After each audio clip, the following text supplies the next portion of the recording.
कहानी है रामपुर गांव की, जहां के मर्द महिलाओं को हमेशा नीचा दिखाने की कोशिश में रहते। अरे अभी तक खाना नहीं आया, क्या मुझे एक और शादी करने की जरूरत है? नहीं जी नहीं, ऐसा मत करना, वरना मैं कहाँ जाऊंगी। खाना लेकर मैं अभी आई जी। गांव की पंचायत में भी फैसले हमेशा औरतों के खिलाफ ही रहते। मैं जो फैसला सुनाता हूँ वो भगवान की आज्ञा होती है। इस लड़के ने अपने मन से शादी करके अच्छा नहीं किया। लड़के को घर भेज दो और इसकी शादी इसकी जाति की किसी लड़के से करवा दो, लेकिन ये लड़की, इसे तो गांव के बाहर निकाल दो। नहीं नहीं जमींदार साहब, ये क्या बोल रहे हैं? ऐसा नहीं हो सकता। मेरी बेटी मासूम है, इसे अच्छे बुरे की समझ नहीं है। अरे कहाँ जाएगी ये बेचारी? कहाँ जाएगी?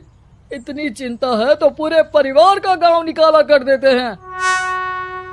बेचारे पूरे बसे बसाए परिवार को गांव छोड़ना पड़ता है। चाहे जो हो, अगर बेटियों को कंट्रोल नहीं कर सकते तो गांव में रहने का कोई मतलब नहीं है। यहाँ औरतों को दब कर रहना होगा। कोई भी अपने हिसाब से कुछ नहीं कर सकता, सब ईश्वर की मर्जी से ही होगा। तभी गांव का एक आदमी दौड़ा दौड़ा आता है। सरपंच साहब, जमींदार साहब, वो कालिया है ना, उसकी बेटी पढ़ने के लिए शहर जा रही है। अच्छा, ये कब हो गया? और कालिया की हिम्मत कैसे हो गई ऐसा करने की? लेकर आओ उसे और उसकी बेटी को। बस फिर क्या था, हाजिर हो जाते हैं कालिया और उसकी बेटी सरपंच के सामने। अरे कालिया, ये क्या सुनने में आ रहा है? बेटी को इंजीनियर बना रहा है तू? और ये बता, गांव में तो स्कूल नहीं है, फिर कहां से इतनी क्लास पास कर गई तेरी बेटी? राधा, जो कि कालिया की बेटी है, उसे लगता है कि सरपंच उसकी तारीफ कर रहे हैं। सरपंच जी, मैंने ऑनलाइन पढ़ाई की है, डिस्टेंस लर्निंग से। सभी में मैंने अच्छे नंबर पाए हैं, जिसे देखते हुए शहर की इंजीनियरिंग कॉलेज में मुझे स्कॉलरशिप मिली है। वाह जी वाह, क्या होती है ये? पहले तो ये बताओ, फिर आगे की बात करते हैं। पूरा गांव राधा की बात सुन रहा था और राधा बोलती जा रही थी। तो ऐसे मैं फ्री में एक अच्छी शिक्षा लेकर गांव में जो कुछ परेशानियां हैं, जैसे बिजली, पानी और इंटरनेट जैसी समस्याओं के लिए काम करूंगी। मैं गांव को शहर से जोड़ने के लिए पुल का निर्माण करवाने का प्रस्ताव रखूंगी। मुझे पूरी उम्मीद है कि जल्द ही हमारा गांव भी तरक्की की राह पर चल पड़ेगा। राधा की बात सुनकर सारे गांव वाले ताली बजाने लगते हैं। सरपंच को समझ नहीं आता कि वो क्या करे। चुप रह नादान लड़की, गांव के खिलाफ जाने के लिए तुझे गांव से बेदखल कर दिया जाएगा, वो भी पूरे परिवार के साथ। और हाँ, अगर ठीक से गांव में रहना चाहती है तो ये पढ़ाई लिखाई छोड़ दे। हम तेरे लिए गांव का कोई होनहार लड़का देखेंगे। तभी गांव का एक आदमी बोल पड़ता है। अरे नहीं नहीं सरपंच जी, राधा बिटिया जो बता रही है, अगर वैसा हो जाए तो हम लोगों को पैसा कमाने के लिए बाहर नहीं जाना पड़ेगा। हाँ जी, और ना ही कोसों दूर पानी के लिए भटकना पड़ेगा। हमारे बच्चे भी अच्छी पढ़ाई कर सकेंगे और आगे बढ़ेंगे, ना कि हमारी तरह खेती करते बैठेंगे। क्यों गांव वालों, राधा बिटिया का साथ देना चाहिए ना। सरपंच देखता है कि गांव राधा के साथ है तो वो चुप हो जाता है। वो घर आकर अपने सलाहकार से बात करता है, जो बहुत ही चालाक किस्म का इंसान होता है। अरे सरपंच साहब, आपको बहुत ही होशियारी से काम लेना पड़ेगा। एक बार गांव तरक्की कर गया, यहाँ के बालक पढ़ लिए तो कोई ना पूछेगा आपको। और फिर ये जो बेटा और बेटी है ना आपके, इनको भी आम लोगों की तरह ही जीवन जीना होगा। हाँ, लेकिन करे तो क्या करे? वो ना आप मुझ पर छोड़ दीजिए, बस मैं जैसा बोलूं करते जाइए। अगले रोज सुबह जब गांव वाले सोकर उठते हैं तो राधा के घर के बाहर और साथ ही वो लोग जिन्होंने राधा का सपोर्ट किया था, उनके घर के आगे लाल रंग से कल आऊंगी लिखा होता है। कल आऊंगी, यह क्या होता है? अरे यह तो खून से लिखा है, लगता है कोई भूत प्रेत या चुड़ैल का साया है। चलो सरपंच जी के पास चलते हैं। सभी सरपंच के पास जाकर उसे सारी बात बताते हैं। अरे ये तो बड़ी मुश्किल की बात है। चलो मैं एक बाबा को जानता हूँ, उन्हें बुला लेता हूँ। सरपंच बाबा को लेकर गांव के घर के बाहर जाता है।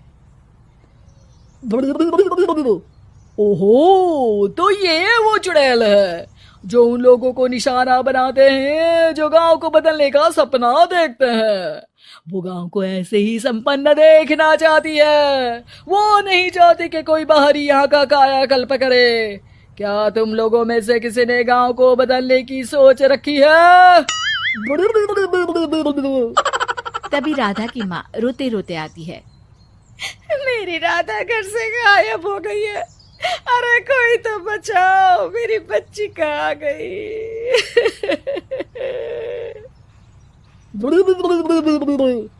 ले गई वो चुड़ैल, तेरी बच्ची को ले गई। अब वो उसे श्रापित करके छोड़ेगी, उस पर चुड़ैल का साया हो जाएगा। तभी बुरी सी हालत में राधा भी वहां आ जाती है। उसके बाल चुड़ैल की तरह फैले होते हैं और कपड़ों में खून लगा होता है। सभी राधा को देखकर डर जाते हैं। माँ, पता नहीं मुझे कौन उठा कर ले गया था। अरे दूर दूर हो जा चुड़ैल, अब हम लोग इस गांव में नहीं रुकेंगे। अरे कैसी बातें कर रहे हैं आप? कल तो आप मेरे भरोसे गांव का हुलिया बदलने, अपने बच्चों को पढ़ाने और तरक्की उन्नति की बात कर रहे थे, तो आज क्या हो गया आपको? ये फिर तुम लोगों को बहकाएगी।